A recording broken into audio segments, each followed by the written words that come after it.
Let me start recording. I'm going to also share my screen, so hold on. All right. And let's hope things don't go badly. All right. So most of this stuff was already covered in the lecture. There's only a couple sort of live exercises I wanted to go over, and I wanted to make sure I want to check in with each of you, or as a group, I guess, how things were going. And then I wanted to look at sort of remind you about the Dear Data project that we're doing as well for the homework. Before I get going, does anybody have any questions? I feel really rusty. I haven't been able to lecture since last week. I've forgotten how to teach. So, anybody have any questions so far, or anything that's outstanding? I know Group C, you just got back to me recently about how your project is coming along, and I want to check in at some point in time with you guys to see how things were progressing. Yeah. But other groups, how are things? Are they generally going well, or?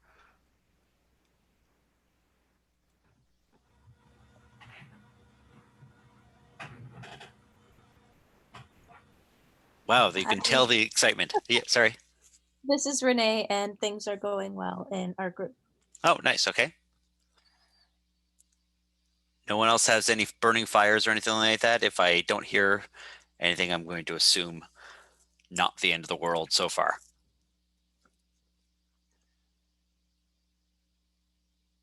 Okay, I'm not hearing any crying on my end here, so that's a good sign. A very good sign. I wish my 1400 and 2400 classes were as calm as you guys. Oh my God, we are hurting them. So, or at least some of them are a little scared. Okay, so that's not a good thing, by the way. So I don't know how many animated transitions I have in here, so hopefully it won't be too over the top here. We looked at a lot of stuff, if you hadn't been able to tell.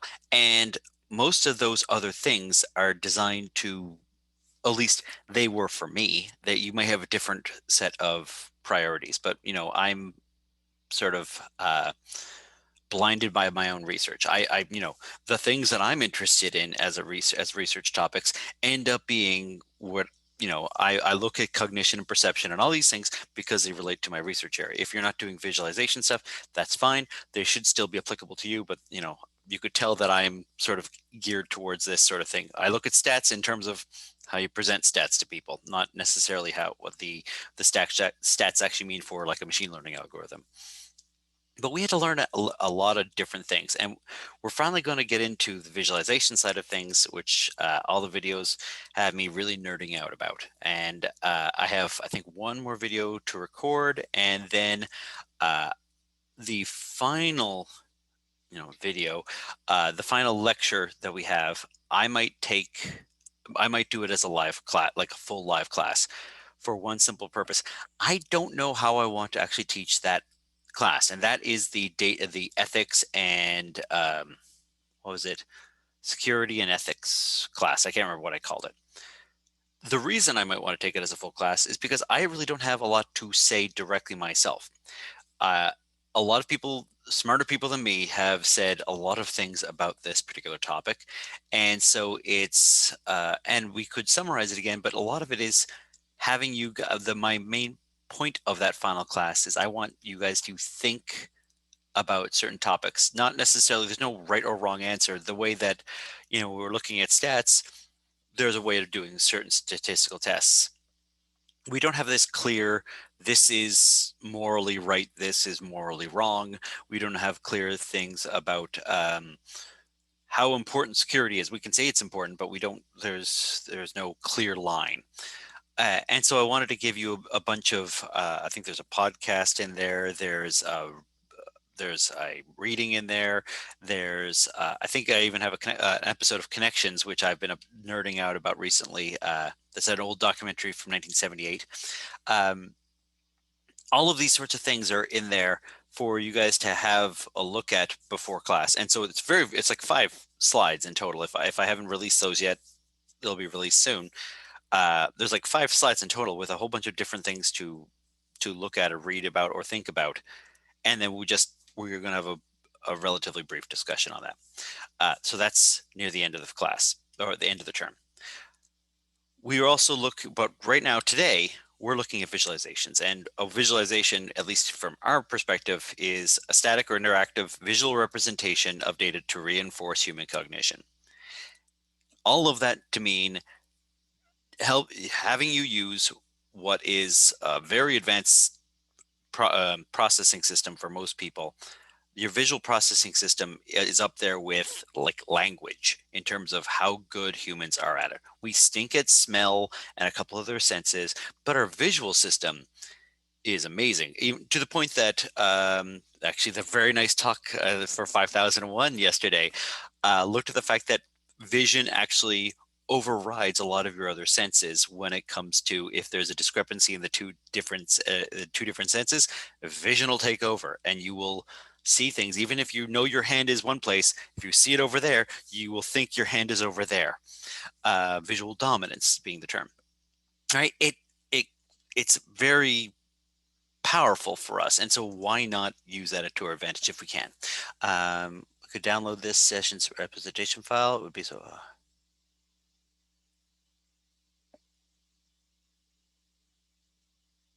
oh, great. Okay. All right, so this is just the PowerPoint slides. Yeah, and hopefully the presentation itself though is on is on my YouTube channel playlist. So let me know if there's any problems with that file. I was assuming it uploaded fine, so please let me know. But this was the very first activity we normally talk about this, and I want to make sure I hit this. So Tamara Munzner's sort of circular dependency approach. The idea here is, and I think I talk about this in the videos, but what we've been doing this entire time has been doing this three-stage process. And it's supposed to be an iterative thing. We don't get to do those iterations, but knowing what you're studying, why people are doing certain things, or what the phenomena you're looking at, and how people are using these things ends up being critically important for understanding what the problem is. So when we look at evaluation very, very soon, that's my next lecture to be recorded, uh, we look at, at any of these stages, this is our nested model. At any of these stages, when we have a particular domain, like I'm looking at architects, I want to know what they're currently doing, what their job is. Then I want to find out what their particular task is. I want an abstraction of that. This is what I was bugging you guys when it came to the tasks for project 2, right? We found out who our users were, and then we said, what the hell are they doing with your data? Why are they trying to use this data? What are they trying to accomplish, even if they're not using that data? So if you are looking at so let's go with group A, which you guys had a great name, and I'm standard deviant. No, it's not the standard deviants, although that's also an awesome name. But group A, they're looking at publication rates between men and women in STEM related fields. So first of all, you need to know who's publishing. You need to understand the users themselves. Are they people in the STEM field? Are they people just monitoring the STEM field? I'm presuming they're people in the STEM field. Why are they monitoring this? Why are they looking at the discrepancy between men and women in terms of publication rates during COVID-19? How does it compare to historical differences in publication rates? Why are they interested in this? That is not a trivial thing. You might say, well, obviously well, no, because everyone's going to have a differentness, may not have all the same agenda. So understanding what their task is, why they're studying it. You can't design something correctly unless you know why they want to do this thing. So after that point in time, you figure out how you want to encode this data to help them out. You can figure out the algorithm that you're using for efficiency. That we're not touching that very often in class, but if it was something like a machine learning algorithm and the speed of which it works, or our force layout algorithms when we're trying to do multidimensional scaling and presenting high dimensional data in a two-dimensional space. What algorithm do you use so that it's still interactive? But at every given time here, you can actually do a kind of evaluation. That's what we've been looking at. That's how we've been breaking down the problem. But it involves knowing all of these different phases. So this is what I really want, what I wanted to get to, well, the first thing I wanted to make sure I went over with you guys. Probably should have put it a couple slides earlier. I briefly already talked about the Dear Data project. In case you're wondering what I'm talking about, again, you get it like an index card, like you would get for like a cooking recipe, something like that, something like this big, not a sheet of paper, not something large. The point is that it's limited. The point is that you're drawing it by hand and you have limited amount of real estate, which means every single line you draw is important. That's why we do it this way. You're looking to make a novel visualization about some kind of prompt that we're going to be going over in a second on one side of that postcard. And the other side, you're going to write to your partner who you don't know who it is. You just have an ID. You're just going to get an ID for it. You're going to write to your partner stating how to interpret your visualization. So this is what Cody Dunn, one of the professors at Northeastern, did, talking about his daughter, his infant daughter, and him reading books to his infant daughter. This would be, this is actually a visualization my son did. I don't, it made me snicker a little bit because I'm a juvenile, I'm a child, and I think it looks kind of dirty, but that's a thing on the left here. But here is a visualization I did the for the games that my boys had currently at the time in their video game collection. And what system was and some semi-trivial stuff, but it's not meant to be, line graph, pie chart, scatter plot. It's meant to be you find some new way of presenting that data. It's meant to be a creative outlet. Okay. And so here are the prompts. I've already posted those on Piazza. So you have it on Piazza, you have it here. I had one extra prompt I added on there because I like doing that every term, having one new prompt that we didn't have before. So I just came up with this. If you have a better election prompt, I'm all ears. But I think we're probably going to hear about this election for the next week or so, if not longer. Oh, I'm so nervous and anxious. So maybe monitor in the next week what you read and see in the news regarding the U.S. election and what pieces of news positively affect you, what negatively affects you, why, what factors are involved in there, right?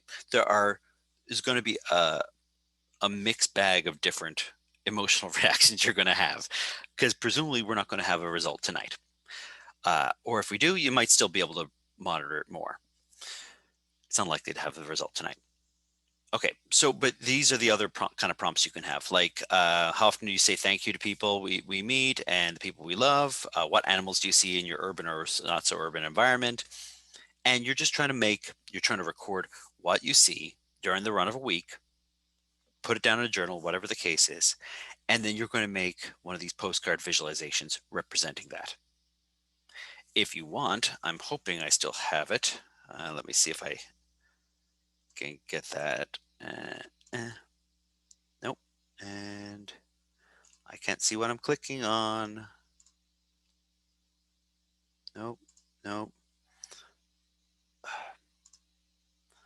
I wanted my drive folder. I think I closed it off. Dear data. All right. So I have a couple Dear Data folders. I'm going to see if I have any of that actually have a slew of. There we go. This is some of the stuff that my other students in, I think this is probably Northeastern, but I'm not sure. Yeah, it's Northeastern, what they came up with. So positive thoughts visualization, some people using a flower pot, some people looking at how much sleep they got and what kind of sleep they had, alternate a relative time of day when they're getting their sleep. Do we have another cool one? That's how to read it. Positive thoughts, morning and evening. That wasn't a great one. It doesn't have a lot of data on it. That was considered a cheat, right? That's an 8.5 by 11 sheet of paper. They lost points for that. Same thing here. And this was done by a bunch of people without necessarily, they were pretty much computer scientists or programmers. And so they were not as gung-ho about about drawing things with pen and paper. It shouldn't just be pencils either. It should be colorful and creative on your part. Okay, that was pretty cool. I mean, that's getting into the really weird and abstract, but that's kind of fun as well. Not so great. Not so great. I mean, you could do a lot better than this, right? That's better. And let me see if I have another good one here. Oh, that's not so bad, right? It's the sincerity of what people are saying. It's whether it's known or unknown sincerity. And I think it's on a per day, and it's who is how people know each other, right? It's meant to be anything you want, not something that everyone would already have predicted or already knows how to visually represent something. It's meant, and I'm expecting people to play around with it. You should not just jump to an answer. You should be doodling some ideas out before you actually try and implement this thing. Uh, so do you want me to open this up, Eva? It's a figure. I brought it. It's a screenshot from the book of Dear Data. I had a look on it and it was very interesting. Every day, it's like a game that I'm exploring what the data is about. So yeah, I thought it would be lovely for So them to yeah, see. the origin of this whole thing was two researchers decided to be pen pals for I think a year, right? If I'm not mistaken, they were sending things between the UK and the US on a regular basis, and the rule was that they had to drop a hand on a postcard, and it had to be some novel way of doing a visualization. So they came up with a slew of these different things. It's very interesting in terms of how the origin of this is. But what I love about this project is that you cannot hide behind technology. You cannot hide behind that, Tableau chooses your color scheme for you. Uh, it's the fact that you have to worry about every single line you're drawing, and it makes you a lot more conscious about how you design. That there's not one design, but at the same time, you're very conscious about how this all approaches. I don't want to. Everyone can open the Dear Data file JPEG themselves rather than me trying to pull it up. Um, so, does anybody have any questions about this so far? Uh, the clear thing is, I'm hoping to be very clear at least, is you have a particular prompt that you're trying to base your design off of. You collect data during the week, and it should not be some half-ass thing that you throw together at the last minute. You should break out a ruler, break out pencils, break out markers, whatever you need, but it should be a quality piece of work on an 8.5, on a postcard size piece of paper. What you'll then do is take as clear of a photo as you can of that postcard. It's done by hand, not on Photoshop or anything like that. By hand, you submit it to See You Learn, and then we will migrate those files off to your other party members so that they can grab that photo and then review it. And that's the other part of today's lecture. Any questions so far? All right, let's see. You get data whenever the heck you want, but it's about a 7-day period where you're just collecting your data. When you see a raccoon cross your paths and your path, and you're recording animals you just mark it down, or you're just trying to remember at the end of the day. Nope, not a particular time. It's just what you're running across. So one of them was for spring break. I think I removed it for this year. What did you read during spring break? They were during a spring break when they were doing it. And so every time they read something that was more than like 10 sentences long, like a book, like a pamphlet, whatever the case is, they marked it down. It's any time during the day.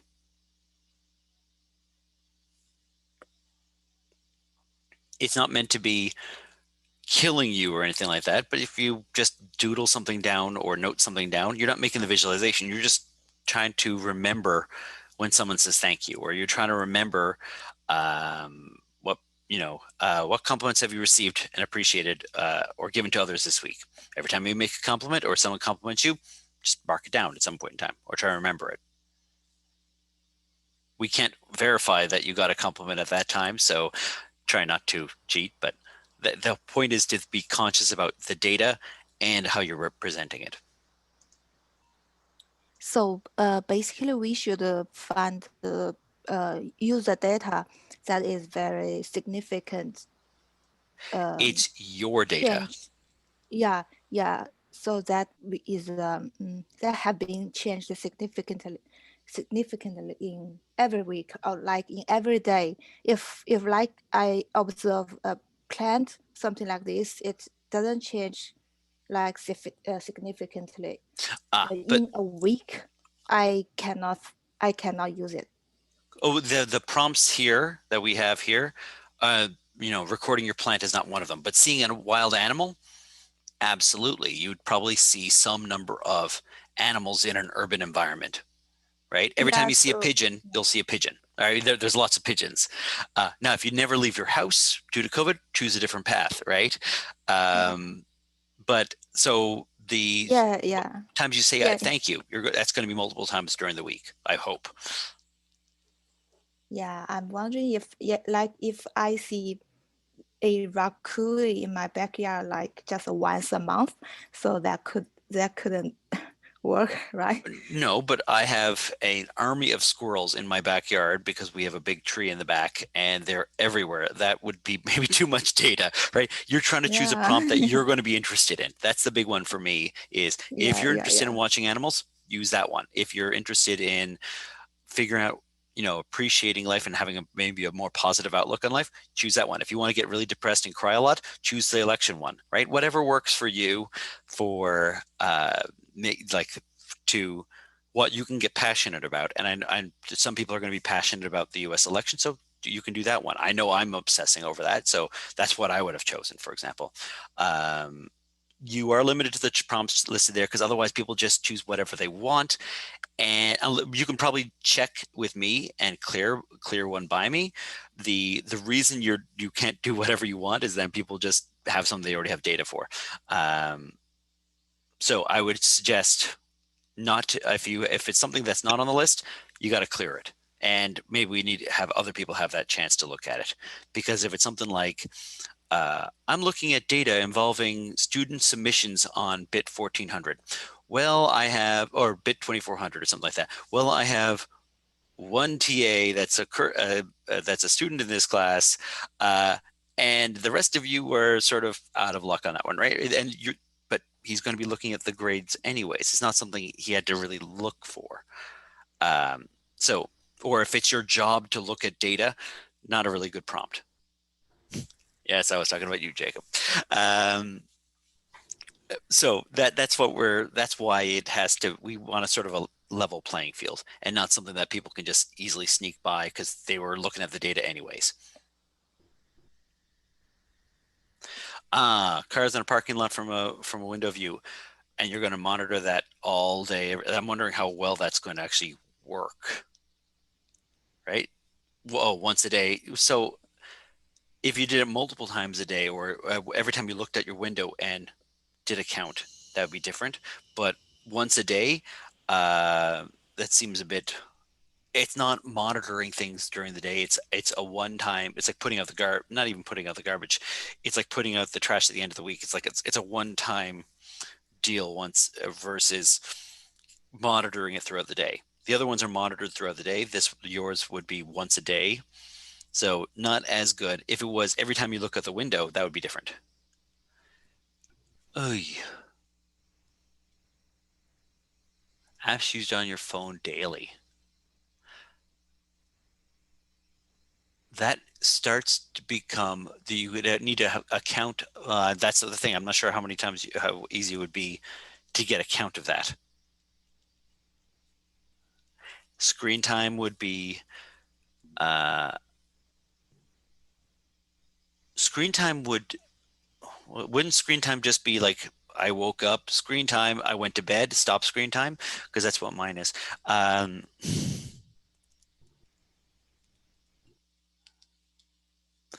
So let me have to think about that one because apps used during the day, I don't know how hard that would be to monitor, but it is something interesting and it fits into what we're looking at, right? It is something that you're monitoring throughout the day. Unfortunately, as you said, a lot of devices can say what you've looked at in the past 24 hours, and all you do is just go like, at the end of the day, just check your app and then you're done, right? And I don't want that per se. yeah, screen time divided between laptops, TV, and phone, for example, seems reasonable. It's in that level of monitoring of things. Or maybe we can say, and books as well, or reading things. Let me think about it. I think that seems in the reasonable time frame. Food you cook during the week. There's a lot of things. I mean, again, this explodes in terms of if everyone does their own thing. So the food cooked during the week, it's 3 times a day. It's not constant monitoring as much. Oh yeah, there's snacks. I have that problem as well. So let me think about some of these. So what we can do is maybe we can reply to the Piazza post with the prompts and propose your suggestion, and I can say yay or nay, because I think some of these have some legs. I think they can be used. Oh Lord. Okay. Yeah, put it in the Piazza post. These are actually reasonable, but I want to think about them before I say yes or no. I'm not going to do this one right here. I'm just going to hopefully pull up the Drive document for those of you that did this already. The 31242 document. I'm hoping many of you tried this. I know I looked at many of your, actually I think I have, do I have this? No, that's Zoom, Google Drive.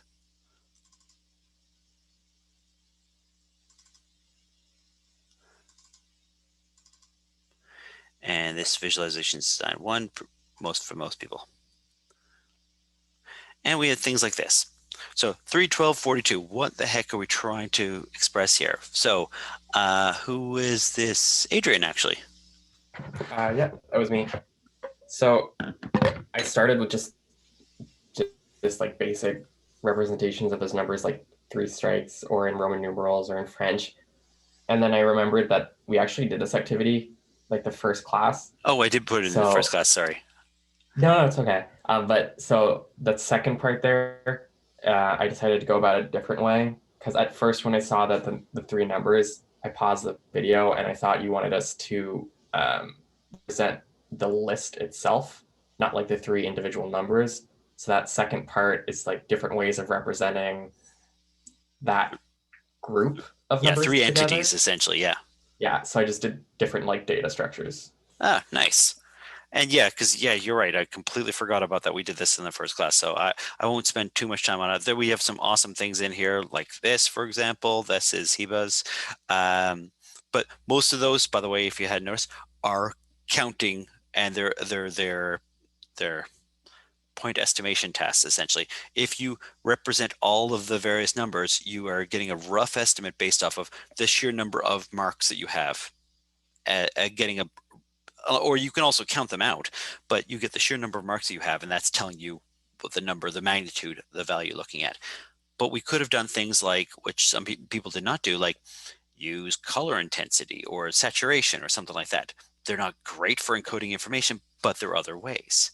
Do we have anybody that use size, emojis? Okay. Oh, the binary, because I just love binary. So you can also do colors. There you go. All right. We could have used size of a glyph. We could have, here we have a bunch of glyphs. By the way, notice that the glyphs themselves, though, they go up to, this is 12, this is 3 sections, but now you've moved, you don't have like a pie graph of 12 different bits, for example. But the point being that it is up to us to ultimately to decide how we map what we're trying to encode and how we map it. That's what the Dear Data Challenge is all about too. It is not this sort of one-to-one mapping that we already know. We know what the data is, therefore there's only one solution. In fact, again, let me repeat my earlier comment. If you and your group are not arguing about your design, you're not doing it right, because there's a million and one ways to approach this. Therefore, you would expect people to have disputes on how things are done. I don't want you to be disrespectful to each other or anything like that, but ideas are cheap. You can come up with like 20 different visualizations in the run of a 10-minute period, and choose the best one of those, right? Don't get committed to one approach and then stick with it. You're trying to explore a design space. And the only way you can do that is to know your users and know what their task is. So we've already done that. So let's have a quick, I'm gonna blaze on ahead from a lot of this stuff because most of the stuff is already in the lecture notes, including live factor, talking about live factor. And you'll figure out that I really hate unjustified 3D, for example. But let's just get to, and then we had a discussion about chart junk. Chart junk being anything that is extraneous or not necessarily encoding data, anything that is like the fact that these are flowers, for example. And I know Edward Tufte is a big fan of like, get rid of all chart junk. It should just be just the statistics, just the numbers. But it turns out there are some cases where people have started to push back against this philosophy, where some things like using pencils to indicate it's a visual embellishment. It doesn't necessarily help you understand the bars in the data, but does help you remember the chart itself. And so there are pros and cons to some of it, and there's a fine line to walk where chart junk can actually be helpful within reason, but it has to be within reason. Okay, and then we looked at some small multiples, for example, and we looked at layering. If you want, for a lot of people seem to love throwing Tufte rules at me when it comes to justifying their things, and you guys can do that too. When you're trying to justify your designs in the end, stating why you chose something, you should be justifying it in terms of like, we're trying to avoid distortion, we're not using unnecessary 3D, or we are trying to minimize the data to ink ratio, or we are trying to emphasize this thing over another thing, so we use this Gestalt principle. We have a number of the slides themselves, or the videos themselves, should be covering a wide swath of perceptual factors, design factors, or design rules, and I think also different visualization techniques. If you have any questions about those, please let me know. But the point I want to make is, when you're going through your system, when you're, especially at the very end, when you're justifying or giving the final summary description of what you did during the term, I'm expecting at least people to be citing what they did, why they did it, and giving a justification for it, not just my gut told me to do it this way. So please, you can go back to the slides when you're going through your justifications, just to remind yourself why you did a design a certain way. Or if you want to justify to your group mates and say why you think your design is better, go with one of these, because it carries a lot of weight. That if you can justify why you think this one way is better than another, it will help you convince your partners that your design is a better approach. So if you want to use a bar graph, but your partners are wanting to do a bubble chart, for example, and the size of the magnitude is really important, well, then you can point out the fact that area is actually a very poor way of encoding magnitude data, for example. This is what I really want to get to, the design critique. So this is a relatively new trend, well, new-ish, the mid-2000s, I guess. The design trend is this. Well, originally the visualization community started off with, oh my gosh, how much faster are you at using this system over another one, right? It was all about performance metrics, as you might expect, coming from a bunch of computer scientists. And then people started realizing that there are ways to design a system that you don't get this clear, this one is more efficient than another one, but you still prefer it over another one. And so I think this is originally from Robert Coursera's work.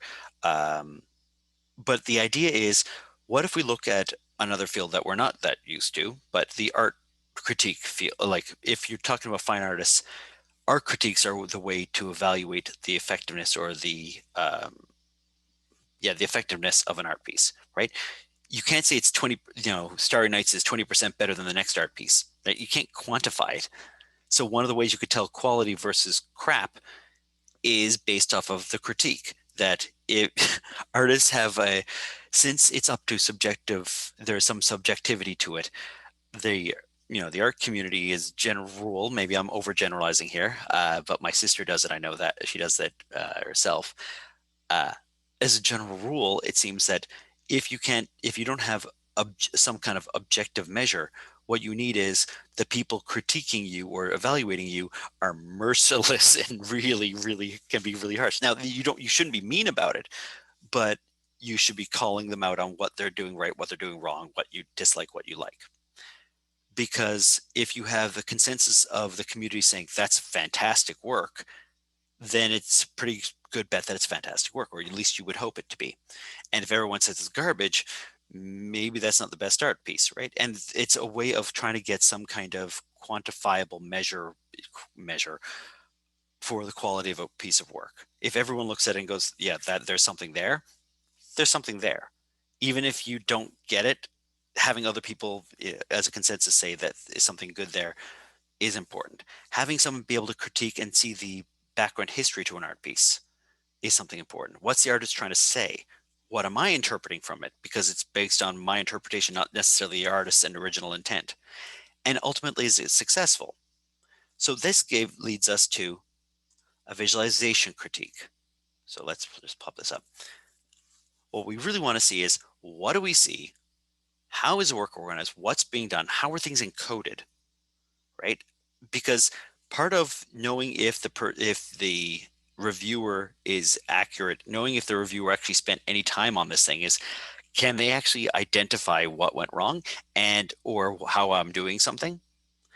If the reviewer is describing something that you didn't do at all, they either are reviewing somebody else's work, which happens, or they didn't spend 2 minutes looking at your work. Some reviewers just do this half-assed job. And so if one person says, I think it's encoding this, and I go, oh, that's not what my intent was, then I know there's something wrong. So maybe it's biased on my part here. So if I'm teaching a class and I teach, just say structs, or I'm trying to think of a good example here. Okay, I do in-class quizzes for my earlier courses. If my point of in-class quizzes is to get people engaged in the material and thinking through problems and thinking through things at the time of the class so that they know when they're lost or they know when they don't understand a topic, that's the original intent for my in-class quizzes. If my students say they were a waste of time and I got bored and I did something else, and why is Professor Sprague being a mean jerk about it because he's making us do quizzes when I have no desire to do quizzes whatsoever, or he's wasting time in class, or whatever the case is, then I know there's a disconnect between what my intent is and what their perception of that intent is. And so laying this out is part of the task.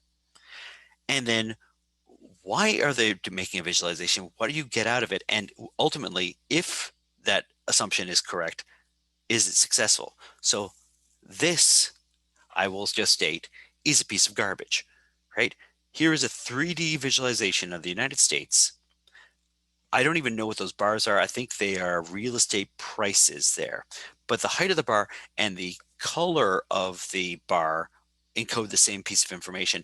It's 3D on an angle with a perspective on it on top of this. So you not only get that this bar looks bigger than this bar back here or this bar over here, despite the fact they might be the same price, but on top of that, you get occlusion.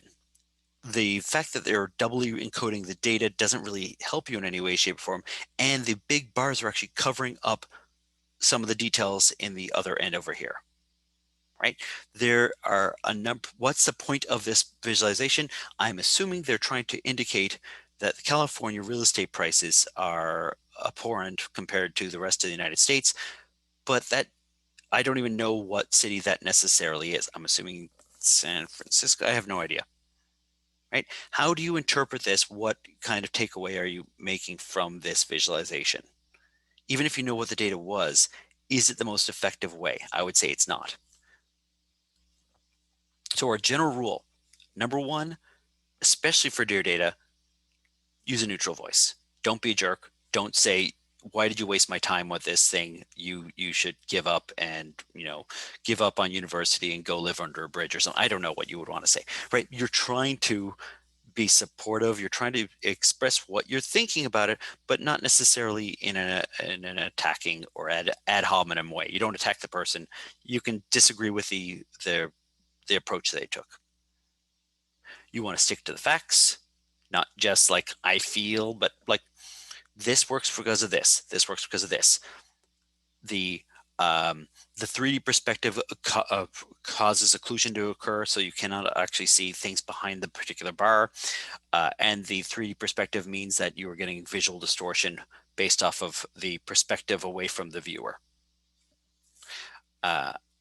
You can actually justify what your conclusions are based off of what you know about perception or what you know about design rules. And you need to have a clear, and you have a clear goal for why you're critiquing it. You shouldn't do it this way because of this occlusion. You could try it this way, providing an alternate or perhaps a suggestion for other approaches they could have taken is a lot more effective than just stating it sucks. So no, we're going to try. I know some people already did this, and if you already did this, that's fantastic. In fact, you could probably take off right now. I left the drive folder open for right now. But so anyone that hasn't had a chance to do this, I would like people to look into this a bit more. Don't bail out quite yet, but we'll bail out soon if you've already done this. So what I'm going to ask you guys to do is, if you haven't done this exercise yet, break off into groups as best you can. Forward people, see if you can just make another, either you can just chat with each other or text message, or you can even just bail out and come back in a little bit. And I want you to talk and make another Zoom call, for example. I want you to try and think about what the next visualization is and brainstorm what's working, what's not working. And then once you've done that, if you want to upload a photo, great. If you don't, fine. But I want to make sure people actually do this. The reason I want you to do this is because this is what you're going to be doing for Dear Data as well. It's also what you're going to be doing for when you're critiquing other people's visualizations in a couple weeks' time. So you need to practice doing this. It's not a natural activity. And I won't necessarily do the group representative, although we might discuss some of the visualizations already done in a second. All right, so here is the visualization. Now we haven't talked about channels yet or anything like that, but normally these 7 steps are a good framework to think about your critique. So who's the intended audience? Who do you think the intended audience is? What information is being represented? Because that'll tell you if they're doing it right. How many dimensions of data are used? Does it encode? So is it, do I have 3 dimensions of data in here? Do I have 4? Do I have 17? That's not the perspective. That's what types of data do I have? What kind of tasks do I do with this? What types of visualization techniques were done well or not done well? Can you make an improvement? Do you make another visualization, for example? And ultimately, why do you like or dislike this thing? So have a look at this. I don't know if I want to give away what this actually is. I might as well. This is the number of pages and the number of documents in total that are classified in the US over time. So along the quote unquote x-axis down here is time. And then we have dimension up here, which is assuming the number of pages of classified documents in millions. And this is, I think, the sheer number of documents. Okay. For anyone that has not tried this yet, let's see how we're doing for time. We're doing okay. I think we can probably temporarily adjourn for about 5-10 minutes. You can just have a conversation with yourselves. Why don't we come back in 10 minutes, so 11:25, we'll come back, and what we'll do is then re-examine. We'll use the same Zoom link and everything, and we'll examine what you guys came up with. Classified versus declassified. Whereas is declassified the other dimension? I don't think it is. This is number of pages versus number of documents that are classified. No, Isn't it? one of them was, yeah, documents classified vs pages declassified. Oh, versus the pages declassified. Okay, see, I looked at this like 10 times and I still didn't get that necessarily. Mhm. That's a point to bring up, right? It's so how many times do I go up and down? Okay. Yeah, so pages classified versus declassified pages. So presumably when you declassify a certain number of pages, it means that the government is more transparent about, you're hoping, at least hoping, that it's the government is being more transparent versus classified documents. It's the government is less transparent. Interesting. Okay, so have a look at this particular page. Actually, what I'll do is I'll mute myself, leave this up there so you can look at it if you want to look at it. Take a screenshot if you want, but chat with some of your partners. You can also do it on your own, but I want you to think about these 7 particular principles and how you can critique this visualization, what you like, what you didn't like, and can you come up with an alternate version of this? Okay, and at 11:25, we'll come back, look at a couple of your answers, and then we'll go from there. And then we'll stop actually. And I'll look at the chat right one more time.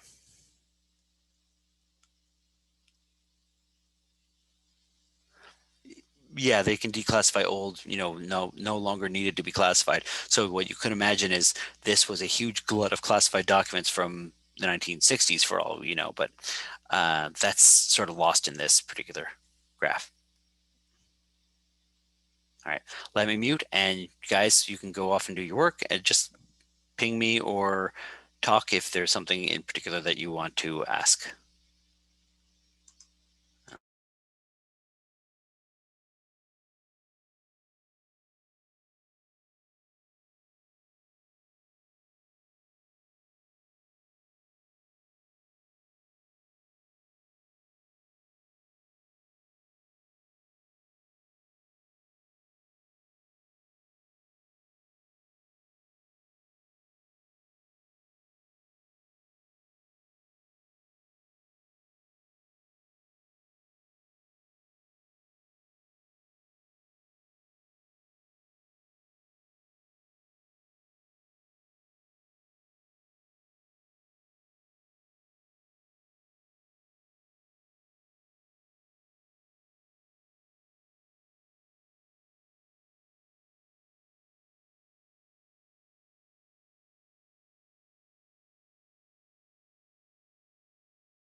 There you go.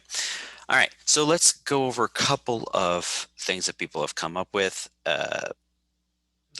Most of them are people that did it earlier, which I appreciate, guys. I just know there wasn't that many submissions so far. So,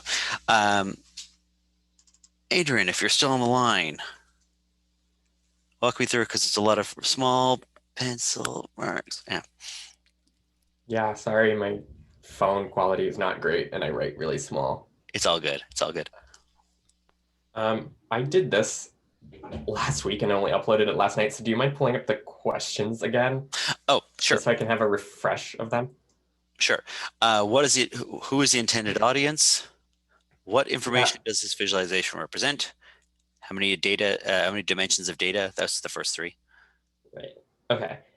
So for the first one, I obviously don't know the particular context this was published in, but I assumed it was probably for maybe like a newspaper or like a blog or something, because it's particularly something political, because it's a political themed visualization, because it's all about, because it's like you said earlier, it's communicating the amount of classified and declassified documents per presidential terms.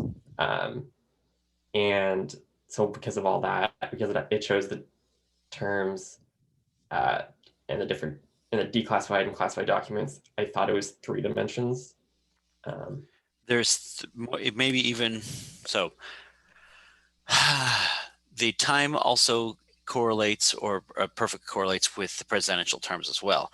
That is also indicated. It's another attribute, but it's late, but it also correlates with time. So you could say that's still the same dimension, I guess, as well. Okay. But it is indicating presidential terms, which is important. It shows, and then we have the number of documents declassified and the number of documents classified. Other dimensions in there? That's the other question. Oh, and then there's annotations, but that's not really. Yep. So let's go with 3. Sure. Oh, you wanted other things here. List several tasks, comparisons, and evaluations, and enables. What did you do with this, by the way? Did you do anything with it? Well, to be completely honest, I really didn't like the visualization, and I talked about it later in a point, because of like we talked about in a lecture. I really don't like 3D visualizations. It's annoying to read, and the annotations also make it really confusing, because my eyes kind of dart all over the place, so it's hard to focus on one point to get the information from, because I'm trying to read and then also go back to the actual visualization. So it lets me compare the different terms and the amount of documents classified and declassified. But yeah, overall it's a maze. So it's hard to take some stuff out. There are some things I do like about it, but yeah, there's some things I really don't like about it as well. Absolutely. It is a maze. Yes, I agree. So is there anything that was good about it? That's always a hard one for a lot of visualizations. It's easy to crap on things. It's really hard to say, oh, that was good. The fact you wrote your name on it, that was good. All right. You may have to learn to do that with the dear data, right? Good for you. You can use a pencil. That's nice. Is there anything you really liked? The only things that I kind of liked was the color usage somewhat. Just like the red and blue differences and made the line very easy to read, because I feel like if they didn't put that harsh red line, it would be very hard to read that. And then on some of the declassified, the 3D kind of scales, it says how many pages it was. So like on the tallest one, it says 204 million pages declassified. And on the one to the far right, it says 37.6. I like that because it's giving an idea of the scale. It's not used often because that'd probably make it really cluttered, but I did appreciate that in those cases. Absolutely. So what would you do differently? Get rid of the 3D. Which you're in good company with a lot of the other people. So let me just pull up what somebody other.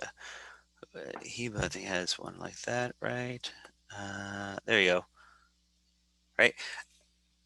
if you put it on the same scale, now they may not be different. They may be different scales. The classified versus declassified documents might be different scales, and so they may be hard to read if the number declassified is minuscule and the number classified is way larger.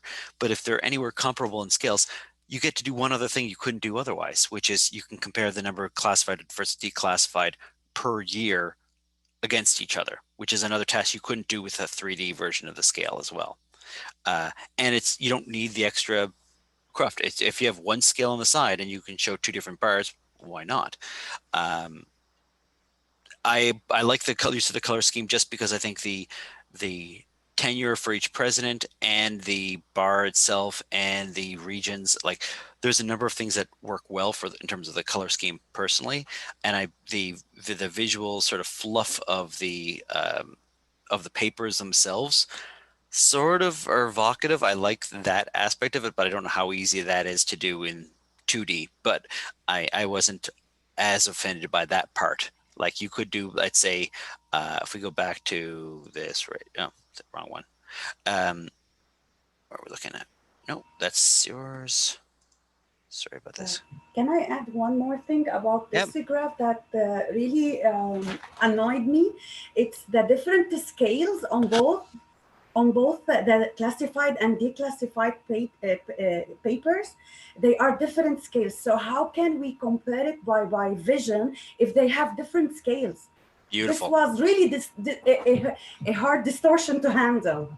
Yep, absolutely. It triggered me, yeah. Nice. By the way, does anyone know what paper this was from? That'll tell you a lot about what you need to see or how to interpret this.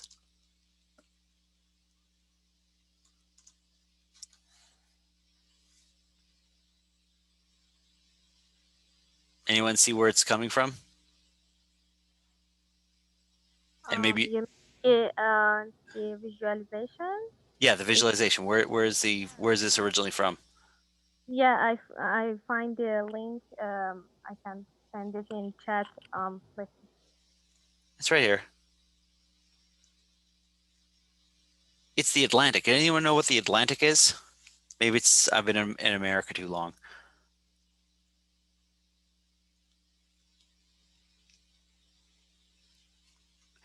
Is it a Democrat or a Republican journal or publication?